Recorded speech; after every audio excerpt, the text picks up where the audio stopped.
Je relance. C'est la partie 2, c'est super.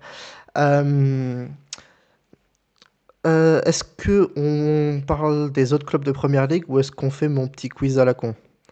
Mon petit jeu. On peut Est-ce faire qu'on un parle top flop vite fait. Ouais, vite Ça me fait, fait ouais. plaisir, j'avoue. Vas-y, allons-y. Vite fait, c'est Ah. 1 heure à 2 heures à peu près. Ça, vite Non, fait. on peut faire un top, un flop. Oui, j'avais C'est plus proposé rigolo. ça. J'avais proposé que chacun d'entre nous fasse un club top qui veut mettre en valeur et un club flop qui veut tirer dessus. Tirer dessus, oui. Théo, je te laisse. 2 minutes après avoir dit, c'est très professionnel. Ça c'est exceptionnel quand même. Le professionnalisme, c'est dans la forme. La magie du direct. Exact, exactement. Théo, je te laisse commencer. Ok. Bah, alors, en vrai, je vais commencer par le top parce que c'est le plus fun quand même. Hein. Faut avouer. Puis le flop aussi, c'est difficile de choisir, donc je vais prendre le temps de choisir. Mon top, il est un peu bizarroïde. En vrai, le truc le plus évident à commencer en premier sur un top, c'est Sunderland. Faut avouer. Moi, j'aime bien Everton. Donc c'est un peu mon top de la saison. J'hésite entre Everton ou Brentford, qui sont 12 et 13e, ce qui est un peu nul pour un top. Mais je trouve que, et je vais choisir Everton parce que c'est là où j'ai été le plus intéressé, le trio Grealish, Ndiaye, Dewsbury Hall fait beaucoup de bien à Everton et à David Moyes, qui réplique un petit peu ce qu'il avait fait avec des Kevin Miralas, des Pienaar, des joueurs comme ça il y a 10 ou 15 ans. C'est-à-dire des joueurs qui sont un petit peu polyvalents partout, qui sont capables de prendre le jeu à leur compte, de contrôler comme d'accélérer, de jouer à la fois en contre et à la fois en possession, qui font que Everton apporte pas mal de choses offensivement, en tout cas visuellement. Statistiquement, ça se montre pas trop parce qu'ils ont marqué 12 buts et ils en ont encaissé 13, donc ils sont à une différence de but de -1. Ça se voit un petit peu plus dans les XG parce qu'ils sont à 15 au lieu de 12, plus marqués en tout cas. Donc on va dire qu'ils sous-performent un petit peu. Il y a encore à voir l'adaptation de Tierno Barry qui est un petit peu anonyme sur ce début de saison, quand bien même il était prometteur après une belle saison à Villarreal.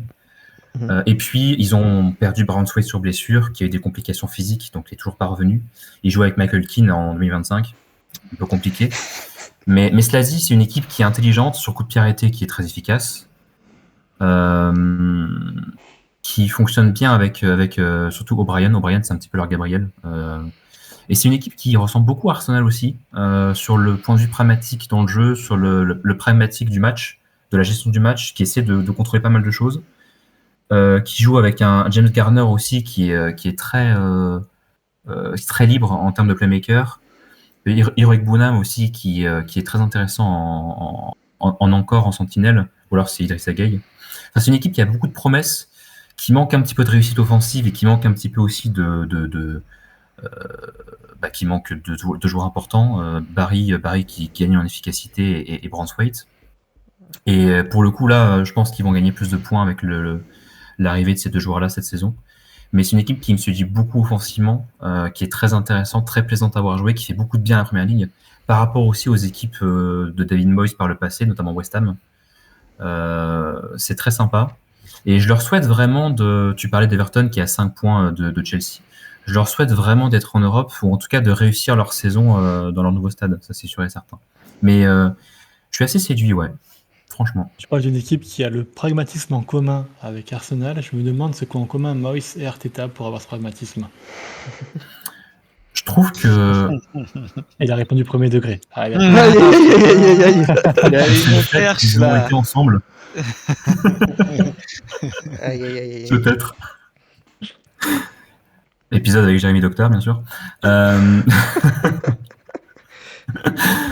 Non, puis mon flop, c'est dur. Hein. Attends, non, on va faire les Allez. tops. On va faire les tops d'abord. On fait les tops d'abord. Ça marche. Ok. Je réfléchis comme ça. Flo. Ah là là. Dur. En vrai, bah du coup, je vais être... Ah putain, non, j'ai pas envie. Tottenham, c'est ça que tu veux dire? Tottenham? Non, pas du tout, pas Tottenham. Non, parce que j'ai des critiques à faire sur Tottenham. En fait, je trouve honnêtement que Je vais pas m'attirer le karma. Je vais pas parler de Tottenham parce qu'après, ce que je peux dire peut être facilement détourné sur ce qui peut arriver dimanche. Oui, Donc on parlera pas de clairement, Tottenham. clairement. Non, tu vois, il y a le top facile qui est Sunderland, mais je vais pas en parler parce que je trouve que c'est facile de parler de Sunderland en termes de top. Mm. Euh, je vais On peut parler Manchester City, je trouve quand même, qui est assez intéressant dans son renouveau de jeu et du renouvellement d'idées de Pep Guardiola. Le moment où je pensais qu'on pouvait un petit peu enfin être débarrassé de City dans les courses au titre et enfin se dire qu'on pouvait ne plus avoir la pression de faire des saisons à 90 points, bah, en fait City revient très très fort. Alors c'est principalement dû au fait d'un Haaland qui est absolument monstrueux et qui s'impose comme, je trouve, le meilleur joueur de Première Ligue aujourd'hui parce que il a acquis dans sa palette de jeu des choses que je ne pensais pas qu'il aurait été capable d'acquérir en termes de justesse technique, de positionnement tactique et puis de joueur complet. C'est plus pour moi aujourd'hui qu'un buteur, c'est vraiment un joueur complet qui est impressionnant et qui a un niveau presque de ballon d'or, j'ai envie de dire aujourd'hui. Complètement. Mais en fait, j'avais beaucoup de réserves sur ce City-là, en fait. L'arrivée de Donnarumma, en fait, pour moi, signifiait être vraiment un pas en arrière pour Guardiola, dans le fait qu'il allait assumer le fait de subir plus d'occasions, de ne plus être aussi dominant dans le jeu, et de balayer d'un revers de main ce qu'il avait construit, surtout qu'il avait recruté Trafford, qui correspondait parfaitement en tout point à ce que Guardiola cherchait chez un gardien. Alors certes, Trafford était un joueur avec beaucoup de potentiel, et pas un produit fini, mais qui pouvait rapidement être amené à faire mieux qu'Ederson, à mon sens, dans le registre d'Ederson. Et puis, l'arrivée de Cherki a un peu changé la donne. Je trouve que Cherki propose un duo très intéressant avec Haaland.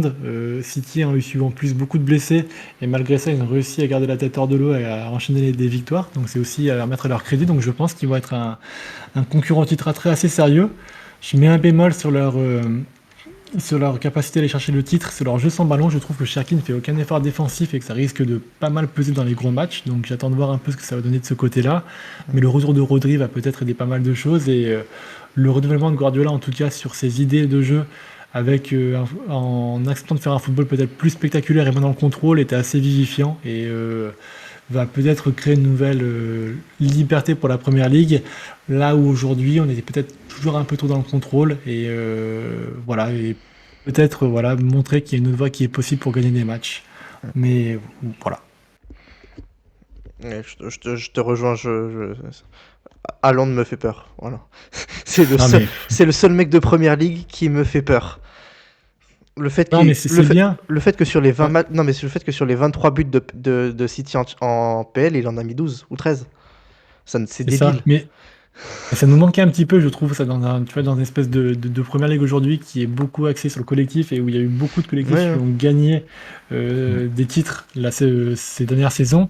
En fait, avoir le retour d'un joueur qui peut porter une équipe, ça fait du bien pour le football et ça fait du bien pour... moi, en tout cas, ça me ramène un petit peu dans les années 2000, en fait. Donc, je comprends. Mais j'aime bien, en fait, même si...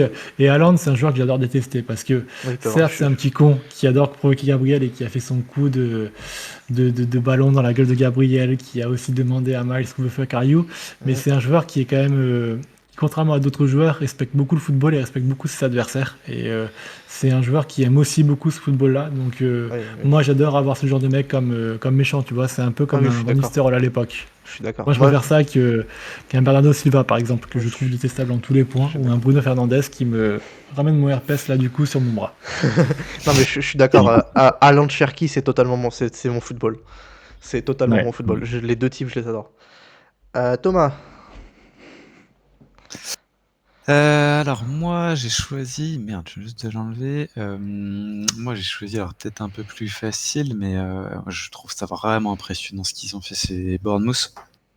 Bournemouth. Ouais. C'est vraiment une équipe qui s'est fait dérouiller cet été et en plus je trouve que autant parfois tu peux perdre des grands joueurs offensifs, autant tu peux retrouver des fois assez rapidement une équipe qui se reconstruit bien, autant tu perds 3 joueurs sur 4 sur ton back fort, tu perds Zabarni, tu perds Huysen, tu perds Kerkez. Et Kepa. Et Kepa. Je veux dire, comment tu fais quoi pour redémarrer une saison en te disant, allez, on va jouer autre chose que la relégation. Je veux dire, là, ils sont sur 2 défaites, mais avant les 2 défaites, en plus, il y en a une qui est un peu surprenante, mais bon, avant les 2 défaites, ils sont dans le top 5. Ils sont dans le top 5, et puis je veux dire, c'est exceptionnel, et puis même en recrutement. Quand tu vois le recrutement, ça fait pas rêver non plus. Enfin, tu te dis pas, ah oui, là, ils ont recruté costaud, quoi. On a du Diakité de Lille, on a du Truffert du Stade Rennais, Amin Adli, Ghanen Donk là, de Liverpool, Petrovic de Chelsea. On casse pas 3 pattes à un canard. Donc tu te dis comment ils ont fait pour en arriver là. Bon, leur coach est aussi exceptionnel, et je me dis, c'est encore aujourd'hui, tu te dis, ah, c'est une équipe que j'ai pas trop envie de jouer, tu vois. Ouais, je suis d'accord. Quand tu te dis que tu as une équipe comme ça, qui a perdu tout son assise défensive et qui arrive à repartir, à se recréer des choses et à toujours être dangereux, moi je trouve ça très impressionnant, en rappelant ce qu'a dit Flo tout à l'heure, le contexte de Première Ligue, grosse exigence, niveau homogène, et des équipes qui sont en capacité, quand tu perds des joueurs à ce prix-là, au prix où ils sont partis, Zabarni 60 millions, Heusen 60 millions, Kerkez 46 millions, parce qu'ils ont aussi perdu des joueurs en attaque. Ils ont perdu Anthony, ils ont perdu Ouattara.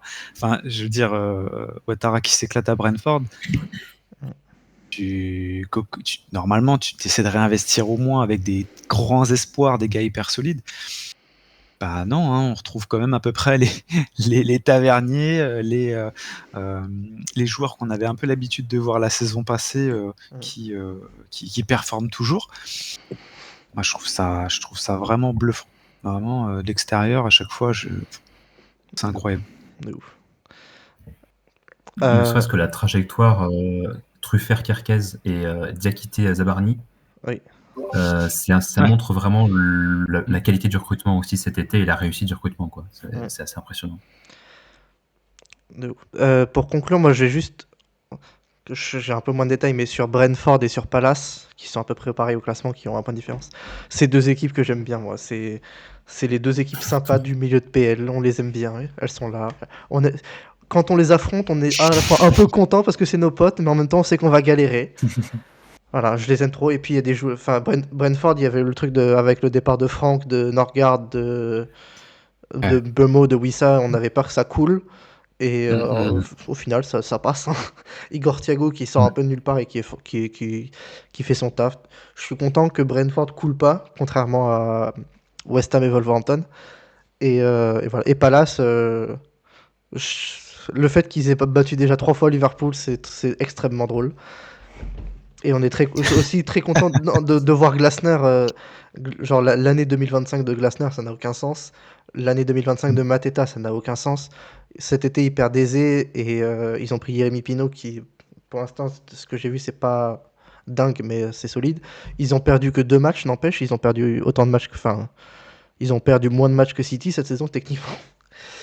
Palace, j'espère qu'ils ont la Conference League où ils peuvent aller loin. S'ils peuvent continuer à être en Europe, je serais content. Voilà. Maintenant, un flop chacun. La question c'est qui va. On va tous avoir envie de parler de Liverpool. Avant Liverpool, Théo, est-ce que tu as une autre équipe?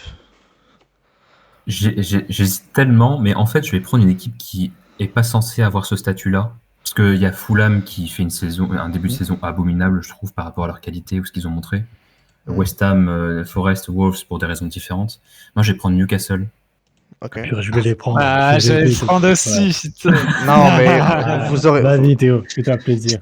Non, mais vous pourrez toucher un mot. Non, mais c'est bon, vas-y. Bon. il boude. Non, franchement, qu'est-ce qui se passe, quoi? Alors, qu'est-ce qui se passe? Il y a quand même 2 tops dans le gros flop de Newcastle, c'est Voltema 2 et Guimarães. Voltema 2 qu'on n'attendait pas forcément aussi vite efficace comme ça. Alors efficace plus ou moins parce que c'est 4 buts en 8 matchs, mais quand même.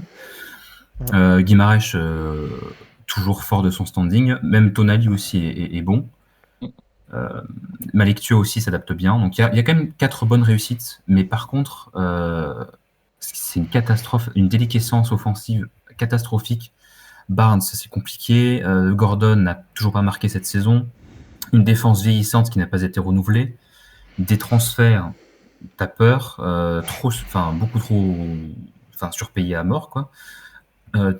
L'épitome de ça et la tête d'affiche de tout ça, c'est quand même Anthony Elanga, qui est payé 60-65 millions d'euros, je sais plus, qui est sur 4 titularisations en 11 matchs.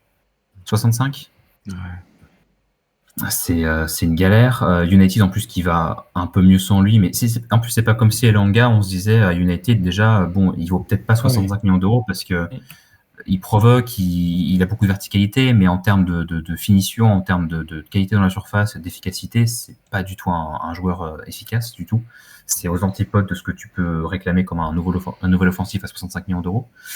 Malik Thiaw, bon, c'est une bonne réussite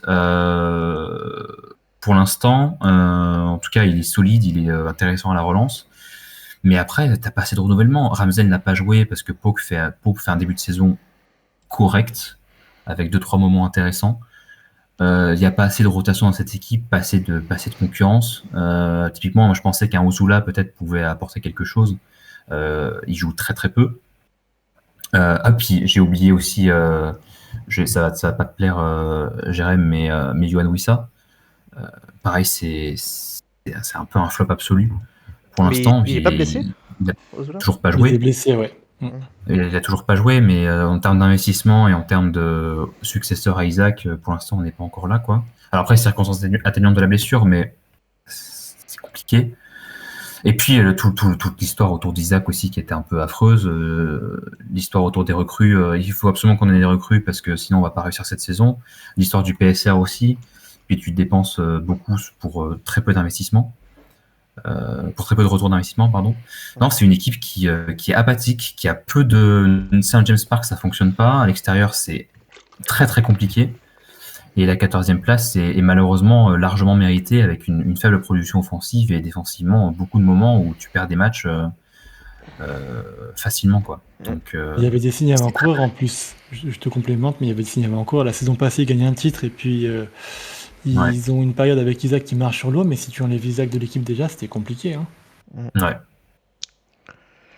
Non, c'est peut-être oui, une bombe à retardement, mais et puis le retrait aussi d'investissements saoudiens. Enfin, je veux dire, ils ont très très peu investi depuis le départ d'Amanda Stanley, je crois, ou Stanley, je sais plus comment il s'appelle. C'est devenu un petit bazar en plus dans le board, donc. Ouais, c'est très très étonnant comme début de saison, donc gros flop pour ma part. Ouais. Flo ? Et ben on va parler de Nottingham du coup. Nottingham qui avait tout pour réussir, on va dire, qui sortit une très belle saison, un mercato déjà un peu curieux avec l'arrivée de Edu qui a rapidement, on va dire, repris les défauts qu'on voyait à Arsenal en faisant plus jouer son réseau d'agents plutôt que de pas se positionner sur le bien du club, pour le bien du club. Derrière, forcément, il se met à dos le coach Nuno Espirito Santo qui voit tout le travail qu'il avait mené à bien partir en fumée à cause d'un mercato qui est quand même très curieux et avec beaucoup de magouilles. Et derrière, tu prends qui ? Tu prends Postecoglou, qui est un coach et la philosophie absolument inverse à celle que Nuno avait, on va dire. Donc tu passes du coach le plus pragmatique au coach le plus naïf, entre guillemets, ou le plus rêveur, si on pourrait mettre des termes moins péjoratifs pour le décrire. Et un flop monumental, tu vois une équipe qui est perdue, des recrues qui peinent à convaincre, parce qu'on voit très bien que c'est des recrues qui n'ont soit pas le niveau de Première Ligue, soit qui ne sont pas du tout adaptés aux joueurs auxquels ils sont entourés. En fait, c'est une équipe qui ont toute la belle construction, et une équipe qui aurait pu être ramenée, je pense, à truster le haut de tableau s'ils avaient eu une direction sportive en pertinence avec ce qu'ils auraient pu avoir. C'était un désastre. Donc aujourd'hui, Postecoglou est parti. Je sais même plus qui est le nouveau coach, honnêtement. C'est Shondage qui est arrivé, purée. C'est Shondage qui est dans ce... J'aime bien, tu vois, je suis de l'école de Théo, j'aime bien sa philosophie et je pense que c'est un coach qui peut réussir en Première Ligue, mais là, il arrive dans un espèce de traquenard, le pauvre. Franchement, c'est pas un cadeau il a fait Everton, là, qui était aussi aux abois avec un proprio qui faisait que de la merde. Là, c'est pareil avec Nottingham, il a enchaîné les bourbiers, le pauvre, et bah, ça va aller nulle part, et c'est une équipe qui va avoir beaucoup de mal à se maintenir, je pense, et c'est un vrai gâchis. C'est un vrai gâchis quand on pense qu'on pouvait avoir avec ce bijou de pragmatisme qu'on avait eu de la part de Nuno Espirito Santo, et qui avait apporté, je trouve, un vrai vent de fraîcheur en Première Ligue la saison passée.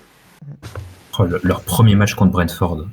Oh là là, non mais oui. Monumental. J'ai adoré. Ça, ils ont pas arrêté. Alors, circonstances atténuantes, bien sûr, de Brentford qui avait un nouveau coach. Mais Mais c'était même tellement au-delà de dominant. ça, ouais, c'était dominant, il y avait tout, quoi, en fait. Incroyable. Mais c'est Fluidité, percussion, tout. Nottingham, c'est vraiment se tirer une balle dans le pied parce que. Mm. Et aussi comment en chiant un mercato tu peux chier une saison quoi. C'est clair.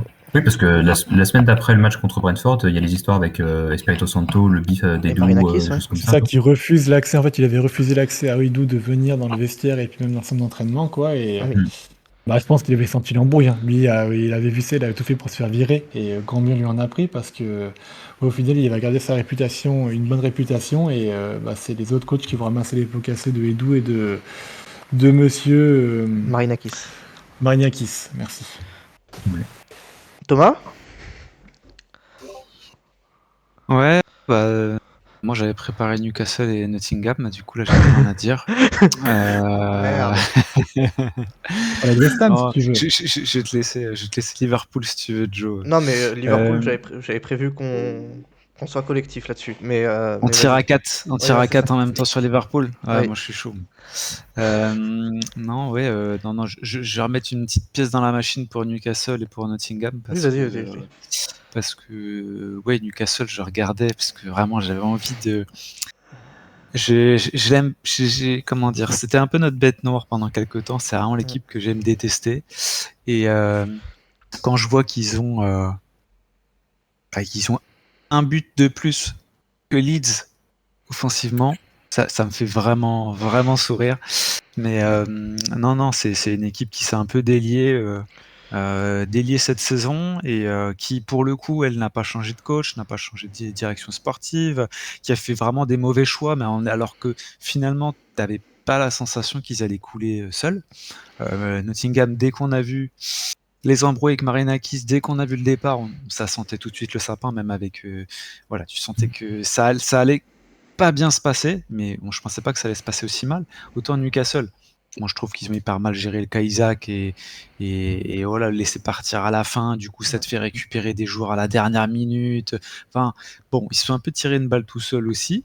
Mais tu te dis, eux, mais enfin, comment ils ont fait pour en arriver là? Parce que finalement, même si ta défense elle est un peu plus légère, et tu l'as bien rappelé Théo, tu as quand même des joueurs qui sont arrivés, qui sont plutôt bien intégrés, tu as des cadres qui tiennent la baraque, tu as quand même des choses qui sont intéressantes. Je sais pas, soit de ne pas avoir senti le coup avec Isaac, de se dire on aurait dû anticiper parce qu'on savait qu'Isaac allait partir.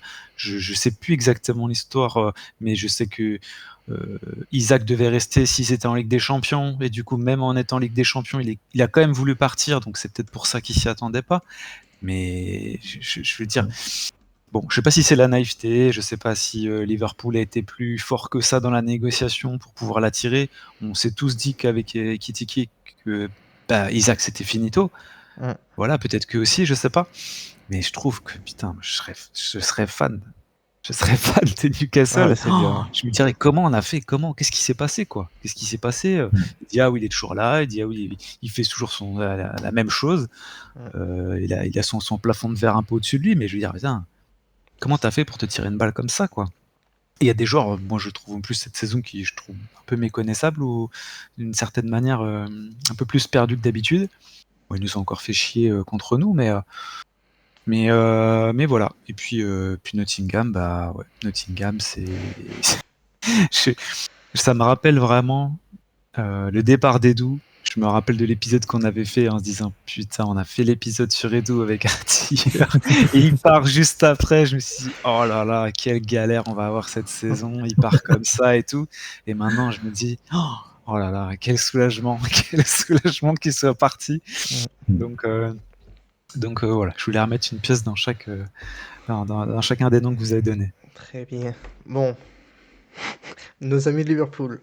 La saison de Première Ligue de Liverpool, en fait, quand je me la refais, c'est quand même très marrant. Ils ont fait 5 victoires, 4 défaites, et après, et récemment, une victoire, et ils ont perdu contre City juste avant la trêve. C'est bien ça? Oui, c'est ça.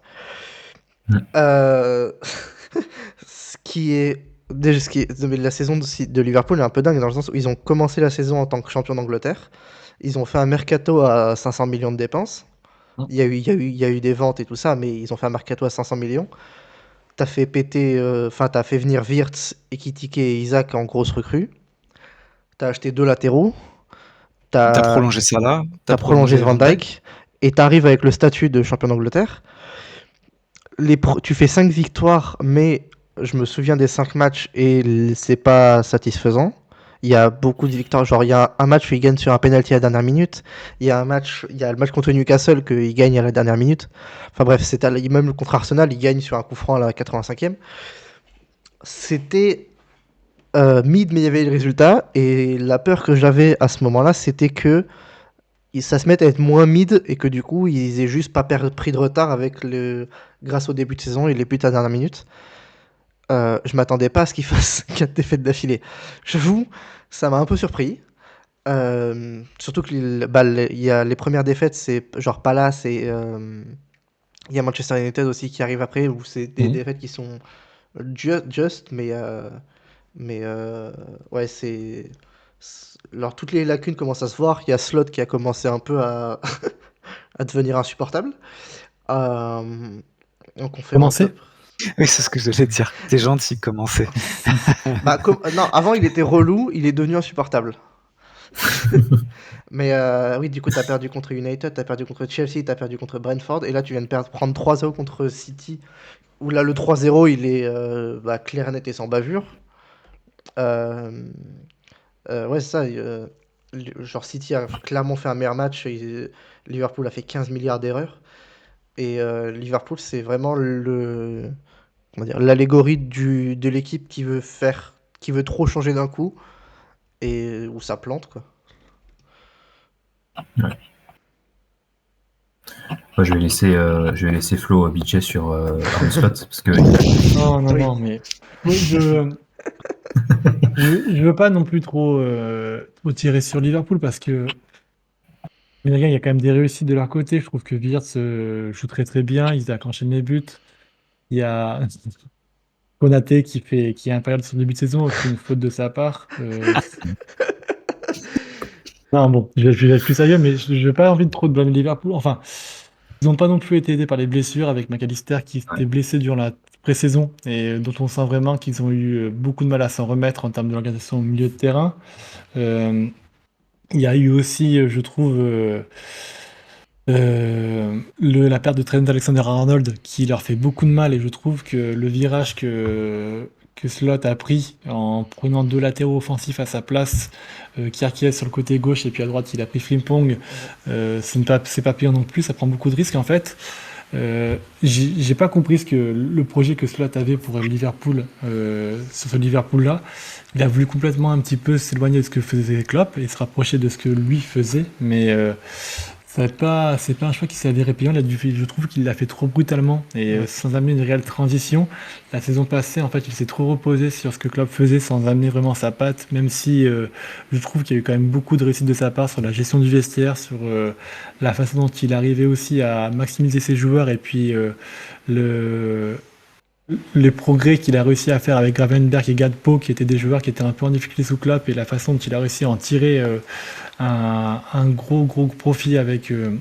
Donc il y a quand même ce genre de réussite qu'il a eu.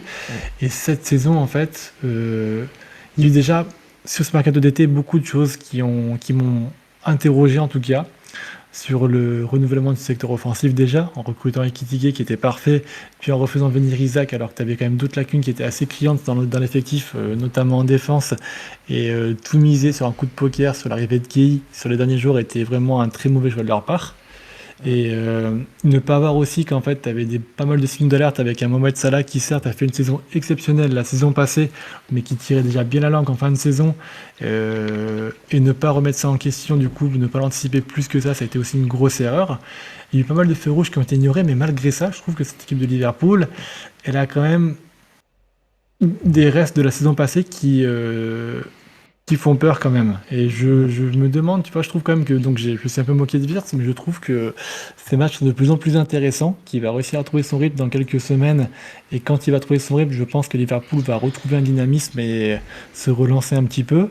Euh, le gros point d'interrogation, en fait, pour moi, c'est la défense. Je trouve que la défense n'est pas assez équilibrée, c'est ce qui veut leur coûter pas mal de choses. Et c'est très dommage parce que c'est très dommage pour eux, pardon, mais je trouve qu'honnêtement, tu peux pas aujourd'hui te baser sur une défense avec Konaté et Van Dijk, qui certes sont des bons joueurs, mais extrêmement inconstants. D'une part, de côté de Van Dijk, de son âge, parce qu'on voit qu'aujourd'hui, il commence un peu à tirer la langue physiquement, et Konaté qui reste pour moi un joueur qui n'est pas un top joueur. Je m'excuse si je hérisse des poils, mais beaucoup trop peu fiable. On voit qu'il perd sa place en équipe de France, qu'il a des erreurs de concentration qui sont assez énormes. Et c'est pas avec ce genre de joueur que si tu ne le challenges pas. En fait, je pense que c'est un joueur qui pourrait être très bon s'il était challengé un petit peu plus dans l'effectif avec un joueur sorti de banc qui pourrait être meilleur que lui. Mais là, il est trop dans son confort. Et un joueur tout dans son confort, c'est un joueur qui se relâche et qui fait des erreurs comme ça. Donc, beaucoup de lacunes pour eux.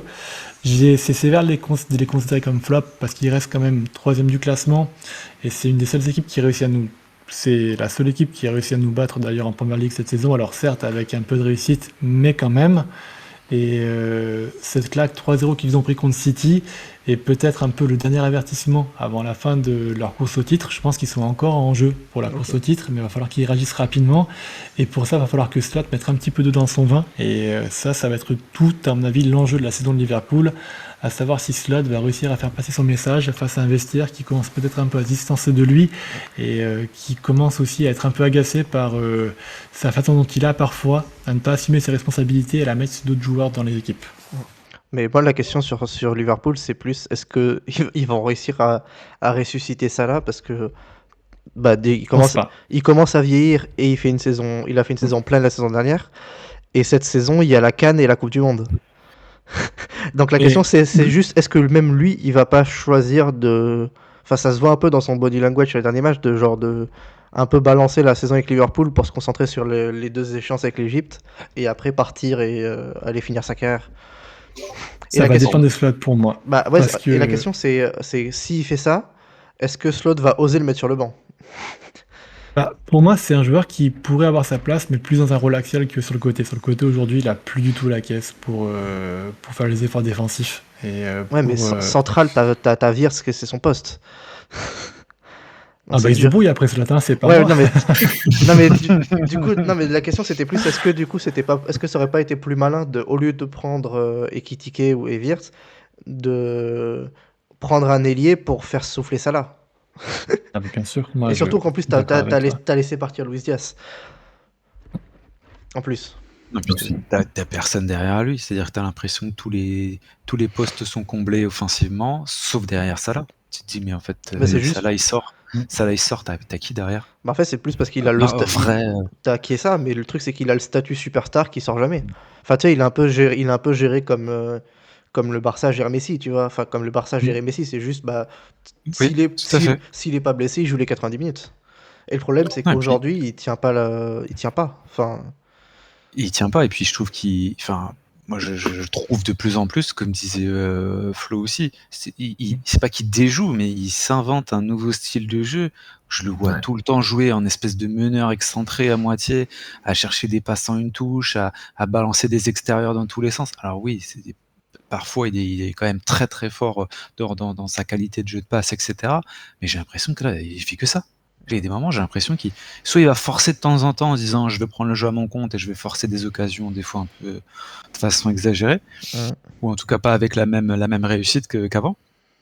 Mais j'ai l'impression qu'il exagère vachement son jeu meneur excentré parce que ouais, il va faire 90 minutes, il va encore enchaîner 90 minutes et que non, il n'y arrive plus quoi. Donc il y a des moments, j'ai l'impression que c'est allez les gars, on se démerde. Le nombre de fois où je le vois jouer à une touche des fois, je me dis fais un effort quoi, tu balances des trucs et puis après tu gueules un peu. Bon. Je trouve aussi qu'il souffre beaucoup de son encadrement tactique et de profil de joueur. La perte d'Alexander-Arnold pour Salah est colossale, parce qu'il donnait énormément de liberté.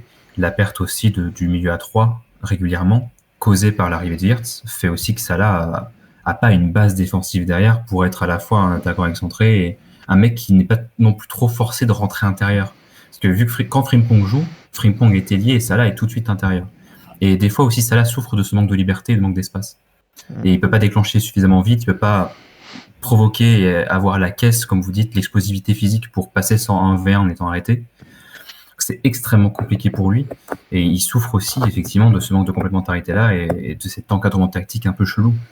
C'est ce qui fait que le mercato de Liverpool, pour moi, je le comprends pas parce que le fait de recruter deux latéraux offensifs, ça te force à en faire jouer l'un des deux en troisième centrale, ce qui est pas du tout ce que Slot demandait. Alors, je sais pas qui est à l'origine de ça, si c'est Slot qui voulait pousser à l'extrême le curseur de sa tactique ou si c'est le board qui a décidé de ça. Tu recrutes deux neufs qui ont la capacité de jouer titulaire en neuf dans une équipe championne au titre. Donc, il faut que tu alignes les deux aussi en même temps. Wirtz, alors, combien même son adaptation est un peu lente encore, c'est un profil que tu dois mettre parce qu'il t'a coûté beaucoup d'argent. Et c'est un pur 10 ou second attaquant. Donc, t'enlèves forcément l'un des trois, Szoboszlai, McAllister ou Gravenberch, qui est quand même ce milieu qui te donne le titre, hein, littéralement. C'est le milieu fondateur de ce titre à Liverpool et du jeu de Slot. Et puis, Luis Diaz étant ton facteur décisif, tu l'as plus non plus, et tu le remplaces pas. Et tu remplaces pas non plus, tu t'en pas non plus une défense qui en avait besoin, et tutti quanti. Donc, je comprends pas du tout.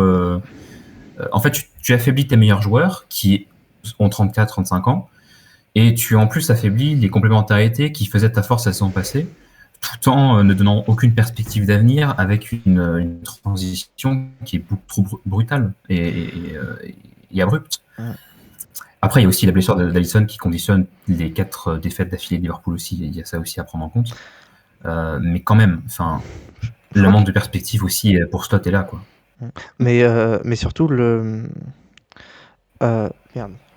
Ah oui, sur les derniers matchs, on a vu que Slot il commence déjà à casser un peu l'idée du mercato, enfin de l'équipe que laisse penser le mercato, parce qu'il a remis son milieu à 3, il a mis Wirtz à gauche, il a commencé à foutre Bradley à la place de Frimpong, il a même commencé à remettre Robertson à la place de Kerkez. Donc il commence, il y a... Et aussi pour le choix du neuf, pour l'instant il a un peu aidé parce qu'Isaac est blessé, du coup il n'a pas à choisir. Mais la question c'est qui est-ce qui va foutre sur le banc quand Isaac va revenir? Est-ce qu'il va foutre Ekitike sur le banc? Est-ce qu'il va sacrifier un des 3 milieux de terrain pour foutre Ekitike, Wirtz, Salah et Isaac?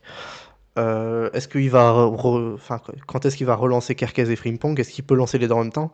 Est-ce que Van Dijk continuera à tenir la baraque? Van Dijk aussi il commence à être inquiétant. Et puis ça fait 2 ans depuis juin 2024 qu'il demande un 6 et qu'il voulait Zubimendi. Il l'a toujours pas. Oui, complètement, ouais. Ça aussi, c'est très très important. C'est Fabinho qu'ils ont jamais remplacé. Aussi. Bah, mais voilà, t'as Endo, mais Endo ça lui correspond pas. Lui il voulait vraiment c'est pour ça aussi Gravenberch il joue à ce poste-là, mais il lui manque ça aussi. J'ai jamais compris la prolongation de Salah, moi. J'étais sûr qu'il partirait. Je me suis dit, tu pars, un titre, t'as fait, c'est bon, t'as fait tout ce que tu devais faire. Pour moi, c'était juste, il voulait s'assurer un environnement cool et du temps de jeu pour la CAN et la Coupe du Monde. Égoïstement, tu vois. Pas être déstabilisé avant, mais ouais, c'est ça. Ouais, même franchement, j'irais même jusqu'au bout. Alors, je pense que Liverpool voulait pas perdre et Alexander-Arnold et Salah, et voire même et Van Dijk. Ouais, je suis d'accord. Je peux comprendre de pas perdre les 3, mais Salah, ça me fait penser à d'une toute autre manière, mais ça me fait penser à prolongation d'Obama chez nous. C'est-à-dire, t'as fait ce que tu voulais faire, machin, t'as été au bout, et là t'es installé, et c'est la prolongation qui va plus trop, quoi. Enfin, nous, on voulait tout miser sur lui, c'était évidemment différent, mais il y a l'impression que ça va pas, quoi. Ça va pas coller. T'as l'impression que ça va pas coller avec Slot, que ça va pas coller avec le reste de l'équipe, avec tout ce que les gars ont très bien expliqué juste avant. Tactiquement, c'est clair, on se rend compte aussi de la perte d'Arnold, hein. C'est impressionnant. Oui. T'as raison de le rappeler, hein. Mm. Bon bah voilà, je sais pas j'ai pas calculé combien de temps on a fait sur Liverpool, mais on est pas mal. On est à 40 minutes sur Ouais, le reste de la une Première demi-heure. Ligue. Non, on a dû faire un bon Non, quart non, d'heure. je rigole, je rigole. Un bon quart d'heure. Je rigole. On est à 40 minutes et on n'a pas fait tout le classe. On n'a pas fait les 19 équipes. C'est ok. Parce qu'après, en vrai, c'est vrai qu'il y a du Leeds, du Burnley. Bon, ça, c'est un peu moins. Bah, je pensais directement leur rang. surtout à genre Chelsea et United, où on pourrait en toucher deux mots. Ouais, Chelsea United. Ouais. Chelsea, qui on le rappelle, 100% de leur 11 titulaire est meilleur que le nôtre, on le rappelle. C'est important. Bon, sauf ils ont juste pas d'attaquant, pas de gardien et bref, et pas de Non, c'est que oui. et pas de charnière centrale. 100% de leur 11 titulaire est meilleur, mais si les joueurs de leur 11 titulaire n'est pas assez valorisé, c'est parce que leurs coéquipiers ne sont pas assez bons que ceux d'Arsenal. J'avais dit ça du coup sur Raya, du coup, qui était moins bon que Sanchez, mais en fait on le voyait moins parce qu'il avait une meilleure défense, Raya, devant lui. Oh là là. Et Manchester United, bah c'est étrange. En fait, Ça commence à être intéressant. ça commence à être Ouais. pas mal, mais je pense qu'ils seront toujours limités par le fait qu'il Casemiro est titulaire en 2025. Enfin, en 2026 Ouais. même. Bah, en vrai, top 7, c'est ce sur quoi on se dirigeait en début de saison, Ouais, pour voilà. nos prédictions, je crois, un truc comme ça. Et en Et- vrai, ça correspond à peu près à ce qu'ils ont montré, quoi. Mais bravo à Mbeumo de performer autant. Bravo champion. Ouais. En tout cas, tout ce qu'ils montraient contre nous s'est avéré plus ou moins vrai, parce qu'ils ont continué dans cette lancée-là, et il fallait juste que ça rentre. Ça a mis du temps à rentrer, parce que ça a mis 2 mois. Oui. Mais maintenant que ça rentre, c'est intéressant. Et Sesko aussi est en train, petit à petit, mais très lentement, de devenir un joueur pertinent pour United aussi sur le front d'attaque. Et ça, Il c'est est plutôt blessé pour intéressant un pour mois. eux aussi. Il est blessé. Allez. Bon. Voilà. Finito. Mais non, c'est pas mal. Bah, très bien. Et Harry Maguire qui est toujours là d'ailleurs. Du coup. Évidemment, l'immense Non, mais Harry Maguire. lui, Qui Oui, donne c'est des incroyable. têtes maintenant contre Liverpool. Non, mais immense Harry Maguire. Exceptionnel.